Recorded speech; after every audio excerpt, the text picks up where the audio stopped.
পুলিশের সাবেক আইজিপি বেনজির আহমেদ ও তার স্ত্রী সন্তানদের স্থাবর সম্পদ জব্দ ও ব্যাংক হিসাব অবরুদ্ধ করার আদেশ কার্যকর করা শুরু হয়েছে।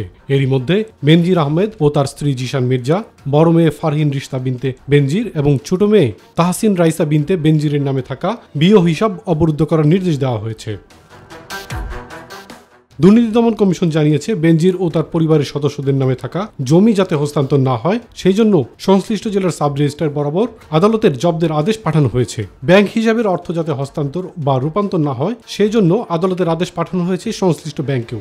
ডিটেল যে প্রপার্টিগুলো, যার মধ্যে 4টা অ্যাপার্টমেন্ট আছে আর কিছু শেয়ার আছে, অনুসন্ধান চলার অংশ হিসাবে এই দুটো জব্দের আদেশের জন্য আমরা আবেদন করেছি। আদালত সদয় বিবেচনা করে জব্দ দিয়েছেন। আদালতের আদেশের প্রেক্ষিতে সোমবার সিডিবিএল বেনজির আহমেদ ও তার স্ত্রী এবং বড় মেয়ে এবং ছোট মেয়ের নামে সব বিও হিসাব অবরুদ্ধ রাখতে নির্দেশ দিয়েছে বিএসইসি।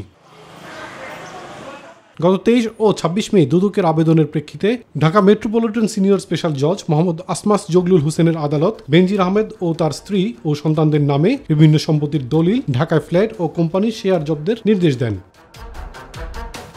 ইলিয়াস কমল, মাই টিভি।